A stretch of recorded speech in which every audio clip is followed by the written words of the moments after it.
معزز اور سامعین السلام علیکم۔ جیسا کہ آپ جانتے ہیں کہ ہم سفری دنیا کے ناول کا مطالعہ کر رہے ہیں، تو یہ چلتے ہیں اسی ناول کے مطالعے کے پارٹ نمبر 11 کی طرف۔ ہم چانگ سے آئے ہیں مہاراج زیپالا سے ملنے، لیکن ہمیں راستے میں معلوم ہوا ہے کہ مہاراج زیپالا تمہارے آقا مہاراج سنگرام کے ساتھ کھچروں پر سوار ہو کر کہیں گئے ہیں۔ عمران نے آگے بڑھ کر مقامی زبان میں کہا، جی ہاں، دونوں مہاراج گئے ہیں۔ آپ کون ہیں؟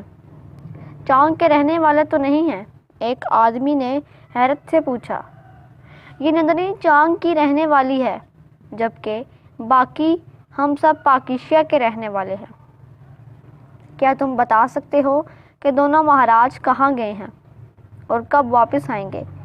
عمران نے کہا، مہاراج بتا کر تو نہیں گئے، لیکن خچروں پر جانے سے تو یہی لگتا ہے کہ وہ کہیں دور گئے ہیں، اس لیے ظاہر ہے یا تو رات کو واپسی ہوگی یا پھر کل۔ اس آدمی نے جواب دیا، کیا کسی طرح معلوم ہو سکتا ہے کہ وہ کہاں گئے ہیں تاکہ ہم جیپ پر وہیں چلے جائیں؟ عمران نے کہا، نہیں جناب، وہ چونکہ بتا کر نہیں گئے اس لیے کچھ کہا نہیں جا سکتا۔ آپ مہمان ہیں، آپ یہاں آرام کریں۔ بہرحال وہ جہاں بھی گئے ہیں واپس تو آئیں گے ہی صحیح۔ میں مہاراج سنگرام کا ملازم ہوں، میرا نام ماجو ہے، آئیے میں آپ کو مہمان خانے میں پہنچا دوں۔ ماجو نے کہا اور دائیں ہاتھ کی طرف مڑ گیا۔ آؤ بھائی، فی الحال کچھ دیر آرام کر لیں، پھر آگے کی سوچیں گے، عمران نے کہا اور ماجو کے پیچھے بڑھ گیا۔ ظاہر ہے کہ اس کے ساتھیوں نے اس کی پیروی کرنی تھی۔ نندنی بھی خاموشی سے ان کے ساتھ چل رہی تھی۔ تھوڑی دیر بعد وہ سب ایک بڑے کمرے میں پہنچ گئے، جس میں فرش پر دری بچھی ہوئی تھی اور گاؤ تکیے رکھے ہوئے تھے۔ آپ کیا پینا اور کیا کھانا پسند کریں گے؟ ماجو نے پوچھا۔ نندنی سے پوچھ لو، کیونکہ یہ تمہارے دھرم کی ہے، جبکہ ہم مسلمان ہیں، اس لیے ہم صرف سادہ پانی پئیں گے، عمران نے مسکراتے ہوئے کہا۔ آپ مسلمان ہیں تو یہاں کاروں میں ایک مسلمان گھرانہ رہتا ہے، میں انہیں کہہ دیتا ہوں وہ آپ کے لیے کھانا پکا دیں گے، ماجو نے جواب دیتے ہوئے کہا۔ تو پھر ایسا ہو سکتا ہے کہ ہم اس گھرانے کے ہی مہمان بن جائیں، عمران نے کہا۔ نہیں، یہ مہاراج کی توہین ہے کہ ان کے مہمان دوسری جگہ چلے جائیں۔ ویسے وہ گھرانہ انتہائی غریب ہے، وہ آپ کا بوجھ نہیں اٹھا سکے گا، البتہ ہم انہیں کھانا بنانے کا سامان بھجوا دیں گے، وہ صرف اسے پکا دیں گے۔ ماجو نے کہا، تم فی الحال ہمیں پانی پلا دو اور بس، عمران نے کہا اور ماجو خاموشی سے واپس مڑ گیا۔ عمران صاحب، بھوک تو بہرحال ہمیں لگی ہوئی ہے اور اگر رات یہاں گزارنی ہے تو کھانے کے بغیر نہیں رہا جا سکتا۔ سالیہ نے کہا، تمہاری بات درست ہے، میرا خیال ہے کہ ہم خود ہی وہاں چلے جائیں اور اپنے سامنے کھانا پکوائیں، کیونکہ میں بہرحال ہر معاملے میں محتاط رہنا چاہتا ہوں، عمران نے کہا تو سالیہ نے اس بات میں سر ہلا دیا۔ تھوڑی دیر بعد وہ ملازم پانی کا بھرا ہوا برتن اور گلاس لے آیا۔ سنو ماجو، تم ہمارے ساتھ چلو اور ہمیں اس مسلمان گھرانے میں پہنچا دو، ہم رات وہیں ٹھہریں گے اور کھانا بھی وہیں کھائیں گے۔ عمران نے کہا، لیکن مہاراج سنگرام تو ناراض ہو جائیں گے۔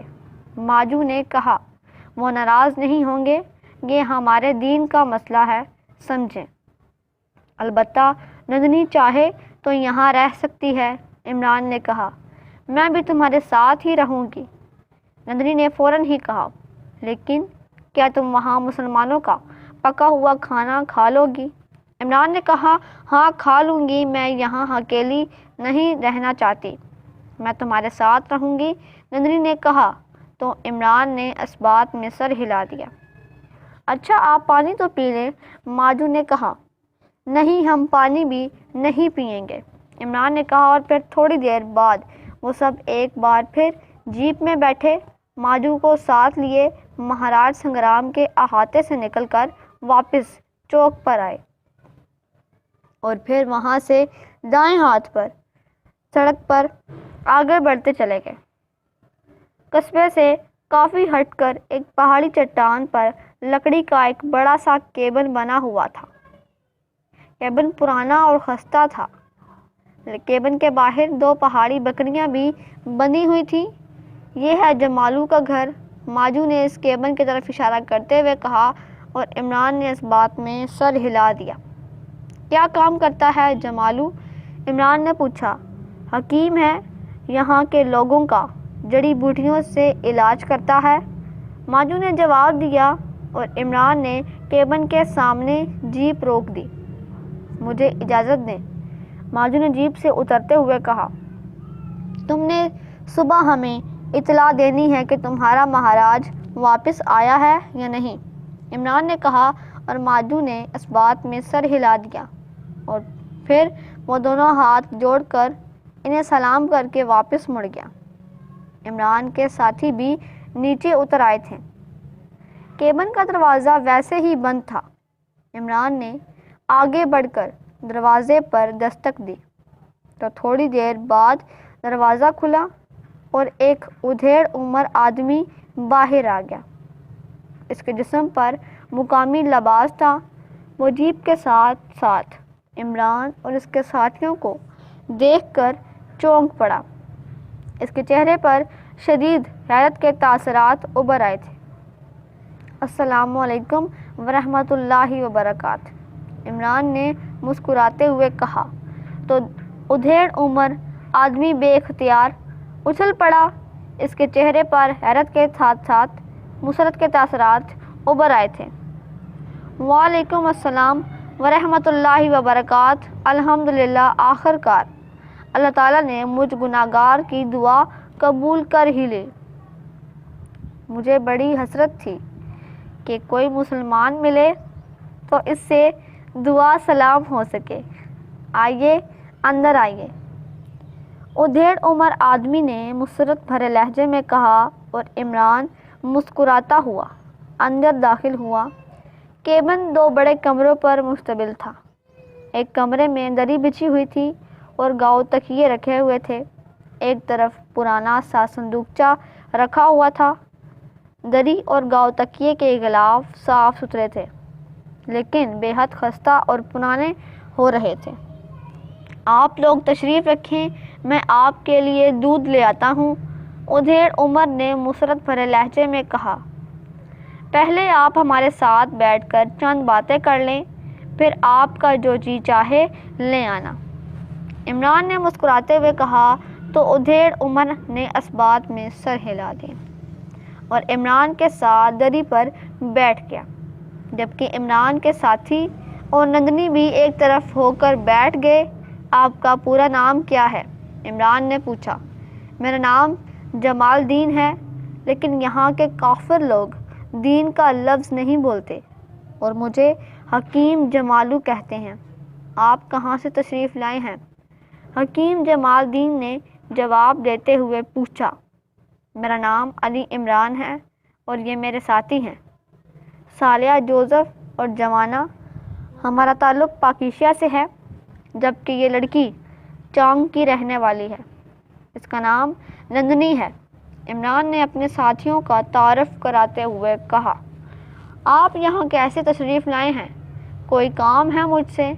لیکن میں تو غریب آدمی ہوں، حکیم جمال دین نے پاکیزیہ کا نام سن کر مرعوب ہوتے ہوئے کہا۔ ہم آپ کے پاس تو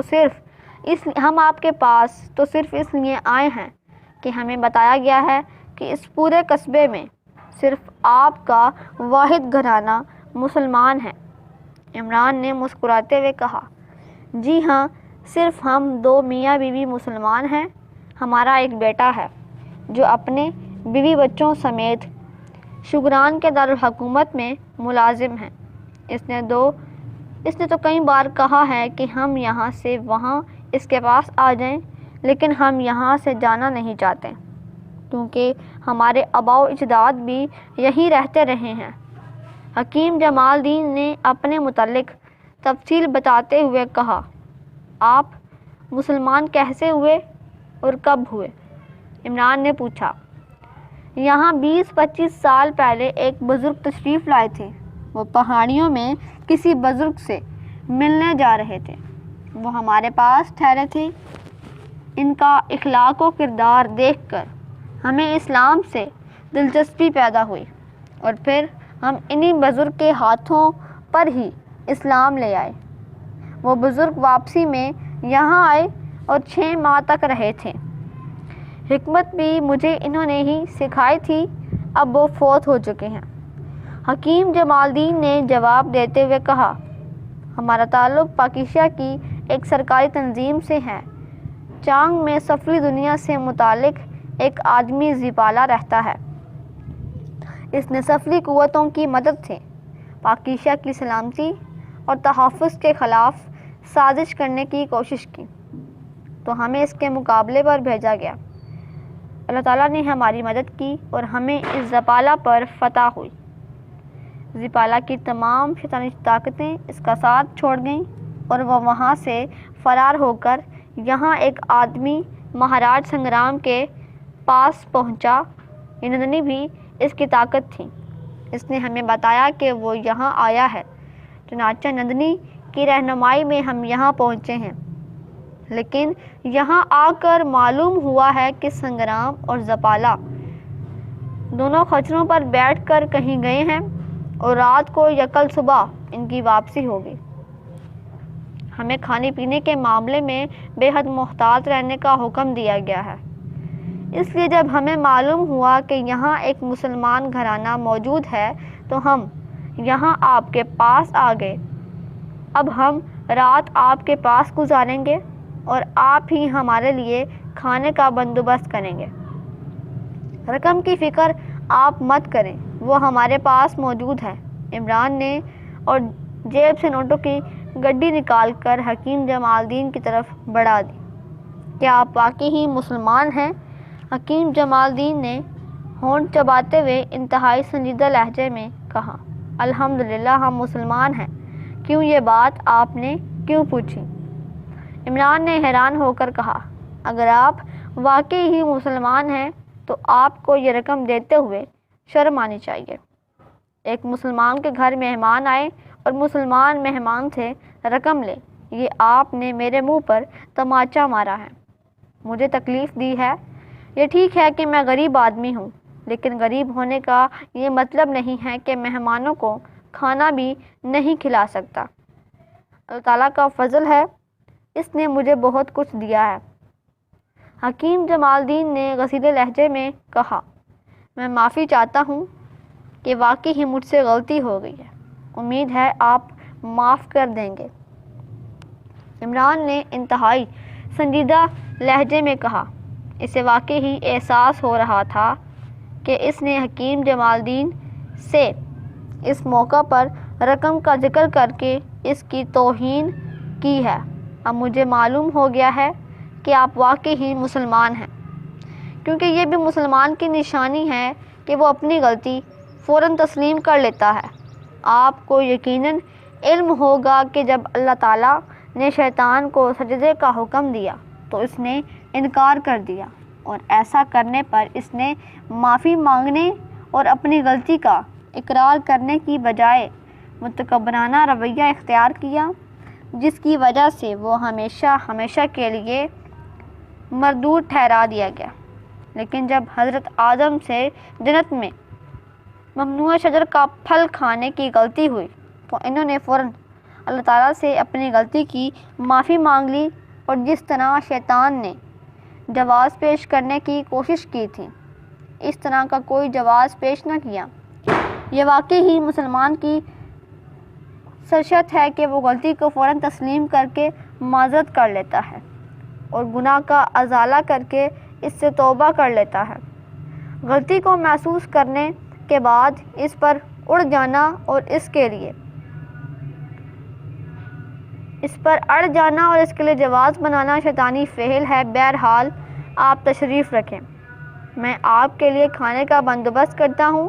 حکیم جمال الدین نے کہا اور اٹھ کر بیرونی دروازے کی طرف بڑھ گیا۔ مسلمان واقعی ہی غیرت مند ہوتا ہے، عمران نے اس کے باہر جانے کے بعد ایک طویل سانس لیتے ہوئے کہا۔ عمران صاحب، کیا یہ ضروری ہے کہ زپالہ واپس آئے گا؟ ہو سکتا ہے کہ وہ کہیں آگے چلا گیا ہو۔ صالحہ نے کہا، لیکن اب ہم کیا کر سکتے ہیں؟ یہ تو سنگرام سے ملاقات ہوگی، تب ہی معلوم ہو سکے گا کہ وہ کہاں گیا ہے، اور اسی لیے میں یہاں رکنے پر مجبور ہوں۔ عمران نے جواب دیا اور صالحہ نے اس بات میں سر ہلا دیا۔ پھر تقریباً 2 گھنٹے بعد حکیم جمال الدین اندر داخل ہوا۔ اس کے ہاتھ میں ایک بڑا سا طباق تھا جس پر رومال ڈالا گیا تھا۔ اس طباق کے اوپر ایک اور طباق تھا، اس پر بھی رومال ڈالا گیا تھا۔ اس نے دونوں طباق دری پر رکھ دیے۔ تم دونوں عورتیں اندر میری بیوی کے پاس چلی جاؤ اور وہاں بیٹھ کر کھانا کھاؤ، اسے بھی تم لوگوں سے ملنے کا بے حد شوق ہے۔ حکیم نے صالحہ اور نندنی سے کہا تو وہ دونوں اٹھ کھڑی ہوئیں اور پھر حکیم جمال الدین کے ساتھ ہی کمرے سے باہر چلی گئیں۔ تھوڑی دیر بعد حکیم جمال الدین واپس آیا تو اس نے پانی کا گھڑا اٹھایا ہوا تھا۔ اس نے گھڑا رکھا اور پھر واپس جا کر وہ جگ اور گلاس لے آیا۔ آئیے جناب، بسم اللہ کیجیے، جمال الدین نے مسکراتے ہوئے کہا، اور پھر دونوں طباقوں سے رومال ہٹائے تو ایک طباق میں موٹی موٹی جو کی روٹیاں تھیں، جبکہ دوسرے طباق میں بھنا ہوا بکری کا گوشت تھا۔ کھانا واقعی ہی بے حد لذیذ تھا، اور انہیں بھی مسلسل سفر کی وجہ سے خاصی بھوک لگی ہوئی تھی، اور اس کے ساتھ ساتھ عمران کو نفسیاتی طور پر بھی اطمینان تھا کہ کھانا مسلمان کے ہاتھ کا پکا ہوا ہے اور حلال ہے۔ اس لیے سب نے خوب سیر ہو کر کھایا، اور پھر سب نے کھانے کی لذت کی تعریف کی اور حکیم جمال الدین کا شکریہ ادا کیا۔ یہ اللہ تعالیٰ کا مجھ پر کرم ہے جناب کہ اس نے میرے ہاں اپنی رحمت بھیجی ہے۔ مہمان اللہ تعالیٰ کی رحمت ہوتے ہیں، جمال الدین نے کہا اور خالی طباق اٹھا کر واپس چلا گیا۔ تھوڑی دیر بعد چائے کے برتن آ گئے اور ان سب نے ایک ایک کپ چائے کا پیا۔ اسی دوران صالحہ اور نندنی بھی واپس آ گئی۔ نندنی مسلمان ہونا چاہتی ہے عمران صاحب، صالحہ نے عمران سے مخاطب ہو کر کہا تو عمران چونک پڑا۔ کیا اپنی مرضی سے؟ یا عمران نے کہا، میں اپنی مرضی سے مسلمان ہونا چاہتی ہوں۔ بی بی نے مجھے اسلام کے متعلق بتایا ہے، اور ان کی باتیں سن کر اور ان کا اخلاق دیکھ کر مجھے معلوم ہو گیا ہے کہ اسلام ہی دین فطرت ہے۔ نندنی نے جواب دیا، الحمدللہ حکیم صاحب، بسم اللہ کیجیے، آپ بزرگ ہیں۔ عمران نے حکیم جمال الدین سے کہا تو حکیم جمال الدین کے چہرے پر یکلخت اس قدر مسرت کے تاثرات ابھر آئے جیسے اسے اچانک بیٹھے بٹھائے ہفت کلیم کا خزانہ مل گیا ہو۔ بیٹی، اگر تم اپنی رضا درگب سے مسلمان ہونا چاہتی ہو تو یہ سب کے لیے واقعی ہی خوشخبری ہے اور تمہارے لیے خوش بختی اور سعادت ہے، لیکن پھر تمہیں پہلے غسل کرنا ہوگا۔ آؤ میرے ساتھ، حکیم جمال الدین نے کہا اور نندنی کو ساتھ لے کر کمرے سے باہر چلا گیا، جبکہ صالحہ وہیں بیٹھ گئی۔ عمران صاحب، بیگم حکیم جمال الدین جنہیں یہاں سے بی بی کہتے ہیں، وہ آپ سے بات کرنا چاہتے ہیں۔ صالحہ نے عمران سے کہا، کیا بات کرنا چاہتی ہیں وہ؟ عمران نے حیرت بھرے لہجے میں کہا، میں نے تو ان سے پوچھا ہے، لیکن ان کا کہنا ہے کہ وہ آپ سے براہ راست بات کریں گے۔ صالحہ نے کہا، ٹھیک ہے، جیسے وہ کہیں، بہرحال وہ بزرگ خاتون ہیں، میری ماں کے برابر ہیں۔ عمران نے کہا تو صالحہ نے اس بات میں سر ہلا دیا۔ تو پھر آئیے، صالحہ نے اٹھتے ہوئے کہا۔ نہیں حکیم صاحب، آ جائیں پھر، عمران نے کہا اور صالحہ نے اثبات میں سر ہلا دیا۔ تھوڑی دیر بعد حکیم جمال الدین اندر داخل ہوئے تو ان کے پیچھے ایک ادھیڑ عمر خاتون بھی اندر آئیں، جس نے سر اور جسم پر موٹی چادر سی لپیٹ رکھی تھی۔ ان کے پیچھے نندنی تھی۔ یہ میری بیوی ہے، تم سے باتیں کرنا چاہتی ہے، اس لیے میں اسے ساتھ لے آیا ہوں، حکیم جمال الدین نے کہا تو عمران اٹھ کھڑا ہوا۔ اس کے اٹھتے ہی اس کے سب ساتھی بھی کھڑے ہو گئے۔ ارے بیٹھ جائیں، حکیم جمال الدین نے سب کو اٹھتے دیکھ کر بوکھلائے ہوئے لہجے میں کہا، بیٹے تم نے خواہ مخواہ اٹھنے کی تکلیف کی، بیٹھو۔ بی بی نے مسکراتے ہوئے کہا اور عمران مسکراتا ہوا بیٹھ گیا۔ پہلے آپ نندنی کو مسلمان کر لیجئے، پھر باتیں ہوں گی، بی بی نے خامند سے کہا تو انہوں نے اثبات میں سر ہلا دیا۔ پھر انہوں نے نندنی کو بسم اللہ پڑھا کر کلمہ طیبہ یاد کرا کے کئی بار دہرا دیا۔ سب نے اسے باری باری مبارکباد دی۔ اب تم اسے باقی باتیں سمجھا دینا، حکیم جمال الدین نے اپنی بیوی سے کہا اور اس نے اثبات میں سر ہلا دیا۔ عمران بیٹے، میں نندنی کو اپنی بیٹی بنا کر اپنے پاس رکھنا چاہتی ہوں، تمہیں کوئی اعتراض تو نہیں؟ بی بی نے عمران سے مخاطب ہو کر کہا تو عمران چونک پڑا۔ اگر نندنی رہنا چاہتی ہے تو مجھے کیا اعتراض ہو سکتا ہے؟ یہ تو ویسے بھی آزاد اور خود مختار ہے۔ عمران نے کہا، وہ تو رضامند ہے، لیکن تمہاری اجازت بھی ضروری تھی۔ بہرحال اب نندنی ہمارے پاس رہے گی، یہ بات تو طے ہو گئی۔ میں ایک سلسلے میں تم سے بات کرنا چاہتی ہوں۔ مجھے بتایا گیا کہ تم زپالہ کے پیچھے یہاں آئے ہو اور اب بھی تم زپالہ اور سنگرام کی واپسی کا انتظار کر رہے ہو۔ بی بی نے کہا تو عمران چونک پڑا۔ جی ہاں، آپ کو درست بتایا گیا ہے، عمران نے کہا۔ زپالہ تو اب واپسی نہیں آئے گا، تو وہ تو تم سے فرار ہو کر یہاں سنگرام کے پاس آیا ہے اور سنگرام اسے ساتھ لے کر پہاڑیوں میں رہنے والے ایک کافی راتھے کے پاس لے گیا ہے۔ زپالہ تو مجسم شیطان تھا، البتہ راتھے اس سے کم حیثیت کا مالک تھا، لیکن راتھے کے پاس ایک انتہائی خوفناک طاقت ہے جسے جافنا کی موٹ کہتے ہیں، اور زپالہ کا اس کے پاس جانے کا اصل مقصد یہی ہے کہ وہ اس کی مدد سے تم پر جافنا کی موٹ کا وار کرانا چاہتا ہے تاکہ تم پر یقینی ہلاکت کا وار کرا سکے۔ بی بی نے کہا تو عمران کے چہرے پر انتہائی حیرت کے تاثرات ابھر آئے۔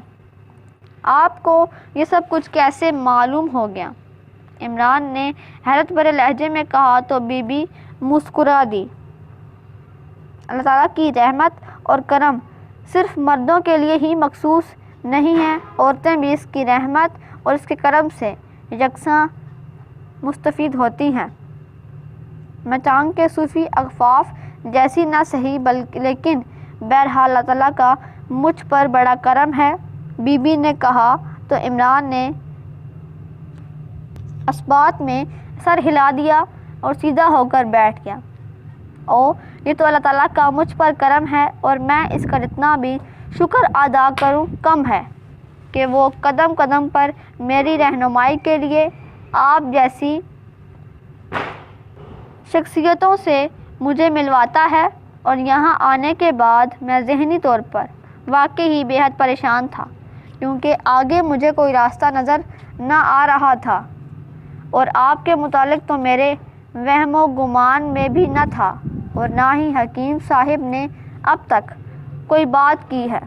عمران نے کہا، حکیم صاحب کو ایسی باتوں کے بارے میں کوئی علم نہیں ہے، اور نہ ہی میں نے آج سے پہلے کبھی ایسی باتیں کی ہیں، لیکن آج مجھے حکم دیا گیا ہے، اس لیے میں مجبوراً مجھے زبان کھولنی پڑی، اور میں تمہیں ایک بات بتاتی ہوں، اسے پلے باندھ لو، تمہارا اصل دشمن زپالہ نہیں ہے، بلکہ تمہارا اصل دشمن کافرستان کا کرنل سورگ ہے۔ تم زپالہ کو ہلاک کر دو گے تو وہ اس جیسے اور کسی زپالہ کو تمہارے مقابل لے آئے گا۔ تم کس سے لڑتے پھرو گے؟ اس لیے تم اپنا ہدف کرنل سور کو بناؤ، اس کو یا تو عہدے سے ہٹوا دو یا اس کا خاتمہ کر دو۔ اس کے بعد تمہیں اس انداز میں کسی سے نہ لڑنا پڑے گا، پھر تم اپنا وہی کام کرتے رہنا جو تم کرتے آ رہے ہو۔ بی بی نے کہا، آپ کی باتیں درست ہیں بی بی، میں بھی اس بات کو سمجھتا ہوں، لیکن جب تک کوئی مشن نہ ہو اس وقت تک کسی کی ہلاکت قتل کے مترادف ہے۔ البتہ اسے عہدے سے ہٹوانے والی بات ہو سکتی ہے، لیکن اس کے لیے بھی طویل عرصہ چاہیے۔ عمران نے جواب دیتے ہوئے کہا، مجھے معلوم ہے، لیکن اللہ تعالیٰ نے تمہیں عقل دی ہے، تم اسے استعمال تو کر سکتے ہو۔ تم براہ راست نہ صحیح بلا واسطہ طور پر تو یہ کام کر سکتے ہو۔ بی بی نے کہا، وہ کس طرح؟ آپ ذرا اس بات کی وضاحت کر دیں۔ عمران نے کہا، زپالہ جس کے پاس گیا ہے اس کا نام راتھے ہے، وہ انتہائی تجربہ کار اور سمجھدار آدمی ہے۔ اگر تم اسے کہہ دو کہ وہ کرنل سور کو رستے سے ہٹا دے تو تم آئندہ زپالہ کے مقابلے پر نہیں آؤ گے، تو مجھے یقین ہے کہ وہ تمہاری بات مان لے گا۔ بی بی نے کہا، لیکن پھر تو مجھے زپالہ کو چھوڑ کر واپس جانا ہوگا، اور میں یہ کام نہیں کرنا چاہتا، کیونکہ زپالہ ہر درجہ کمینہ فطرت آدمی ہے، اس نے بعد میں انتقامی کارروائی ضرور کرنی ہے۔ عمران نے کہا، میں نے کب کہا ہے کہ تم زپالہ اور راتھے کو چھوڑ کر چلے جاؤ؟ زپالہ اور راتھے دونوں شیطان کے پجاری ہیں، یہ تمہارے خلاف کام کرتے رہیں گے، لیکن کرنل سور کے خلاف تم انہیں استعمال کر سکتے ہو۔ اس کے بعد بے شک تم اپنا ہاتھ روک لینا، پھر باقی کام صالحہ کر لے گی۔ بی بی نے کہا تو صالحہ بے اختیار چونک پڑی۔ میں کیا کام کروں گی؟ صالحہ نے کہا، میں تمہیں سب سمجھا دوں گی، تمہیں خاص طور پر عمران بیٹے کے ساتھ بھیجا گیا ہے، اس لیے کہ جو کچھ تم نے کرنا ہے وہ عمران نہیں کر سکتا۔ بی بی نے مسکراتے ہوئے کہا، ٹھیک ہے، آپ جیسے آپ کہتی ہیں ویسا ہی ہوگا بی بی، مجھے تو اپنے دشمن سے کوئی دلچسپی نہیں۔ عمران نے مسکراتے ہوئے کہا، تو صبح راتھے کا آدمی تمہیں لینے آئے گا، تم اپنے ساتھیوں سمیت اس کے ساتھ چلے جانا، اور جیسا میں نے کہا ہے ویسے ہی کرنا، اللہ تعالیٰ تم پر کرم کرے گا۔ نندنی البتہ میرے پاس رہے گی، بی بی نے کہا اور اٹھ کر کھڑی ہو گئی۔ اس کے اٹھتے ہی عمران بھی کھڑا ہو گیا اور سب ساتھی بھی کھڑے ہو گئے، حتیٰ کہ حکیم جمال الدین بھی اٹھ کر کھڑا ہو گیا۔ ارے بیٹھیں، کیوں مجھے شرمندہ کرتے ہیں؟ آؤ صالحہ اور نندنی، تم میرے ساتھ آ جاؤ، تم نے میرے ساتھ ہی سونا ہے۔ بی بی نے صالحہ اور نندنی سے کہا اور پھر وہ انہیں ساتھ لے کر کمرے سے باہر چلی گئی۔ حکیم صاحب، آپ کی بیگم تو اللہ والی ہے، آپ نے ذکر ہی نہیں کیا۔